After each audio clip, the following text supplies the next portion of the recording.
Bonjour et bienvenue à FMF au quotidien. Aujourd'hui, nous répondons à une question qui nous est souvent posée, à savoir, comment établissons-nous le programme scientifique?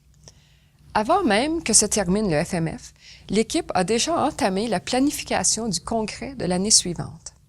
Après le FMF, une évaluation est envoyée à tous les participants afin d'obtenir leurs commentaires sur l'expérience qu'ils ont vécue.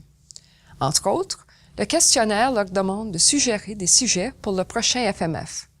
Nous transmettons les résultats au comité de planification du programme scientifique qui est composé de membres de la section provinciale qui co-organise le FMF et de membres du personnel du collège. Nous lançons également plusieurs appels de propositions de résumé.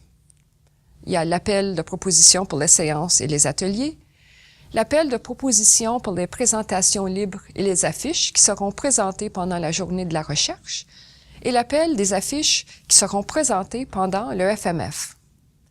Ceux et celles qui souhaitent livrer une présentation au FMF doivent soumettre leur présentation en ligne. Celles-ci sont ensuite remises à des réviseurs qui les évaluent à la lumière des questions suivantes. D'abord, cette séance attirera-t-elle des participants au FMF? La séance traite-t-elle d'enjeux importants? Les objectifs d'apprentissage sont-ils clairement définis? Les objectifs d'apprentissage sont-ils réalisables? La description est-elle claire et bien rédigée? Le comité de planification se réunit pour discuter des résultats et décider des sujets ou des séances qui feront partie du programme. Ils inviteront ensuite un conférencier pour présenter le sujet si une personne n'a pas été désignée. On revoit les formulaires d'évaluation des délégués de l'année précédente avant de décider de répéter des séances. Ceux et celles qui ont soumis la proposition reçoivent une confirmation indiquant que leur soumission a été retenue, puis nous inscrivons la séance à l'horaire. Nous faisons notre possible pour assurer que des séances sur les mêmes sujets ne sont pas présentées simultanément, compte tenu bien sûr de la disponibilité des conférenciers. Notre but?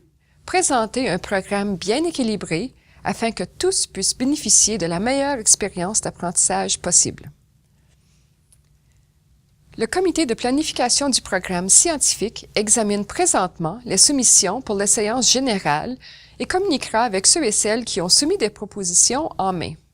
Autre nouvelle, n'oubliez pas de réserver votre espace dans le hall d'exposition. Dans quelques semaines, nous afficherons les renseignements sur les rabais pour l'hébergement et le transport. Ne manquez pas notre prochaine capsule où nous répondrons à d'autres questions que vous nous avez soumises.